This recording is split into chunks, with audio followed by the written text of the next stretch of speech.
A mammoth gathering with different dignitaries thronged Buswekera South Cell in Hoima City, about 3 kilometers from the city centre, to attend the burial of Hoima District Chairperson Chirunji Kadri, who died in an accident on Friday.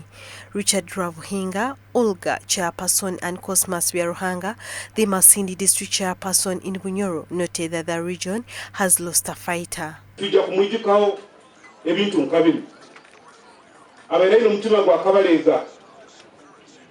Abantu abamu buhawo tipo nibayiruka kwesereka mabega ga RDC kwesereka mabega ga kawo kadira belata kutinisizibwa abayirali musaije manzi. The widow Anamgoya and children, led by the second-born Uthman, described the late as a loving, passionate man to the poor and a caring father in the family.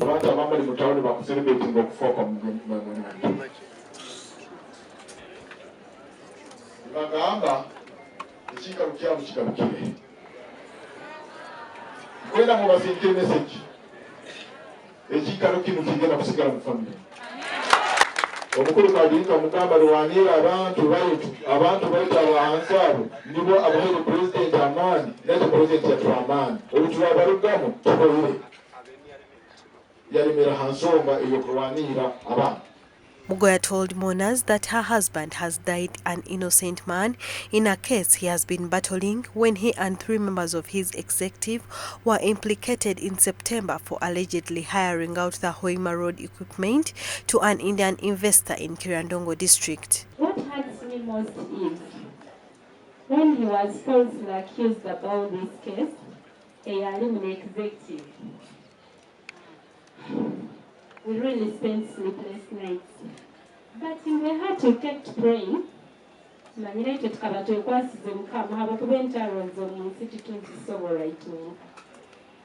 every time we would have confidence. Mukama agenda kuolekya amazima. Amazima tajja kusobola buli muntu bayita amazima gagenda kuzooka, and indeed tubaire tulinzire ng'omusango guno gugenda kulwa just next month. Tujaguze, butugagize, we've done everything. God wanted to prove him innocent. Baitu tukisobokere. Zaire Kaguta, a brother to President Museveni, pleaded with government to drop charges against the trio: Jackson Mulindambula, Komakech, and Benson Kiche. Mulindambula rinka na Komakech Mija Saba government ebaganyiri tureke kubanda busa ebintu byose accident tahobe planning abasijja kwemera nabo yetu kwemera mkwenda mateka kubakora biru bamateka gasarewo. The chief mourner and President Museveni's representative at the funeral, Minister for Finance Matiaka Saija, told children of the deceased not to divide family property.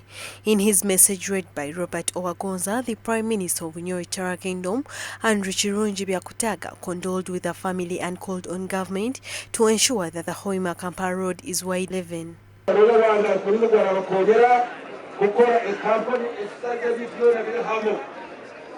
Hati ekikuru kampani kubera omugateka manager wanyu asobola kuba atali mwana wa kabiri, asobola kuba atali na wanyu, naye omuntu ogwo nakola nkamanager asobola kubitanira ekintu ekyo kandi asobola kuzinga nogaziha utunge mu sente abaana baherererwe abafakati nabo batungeho.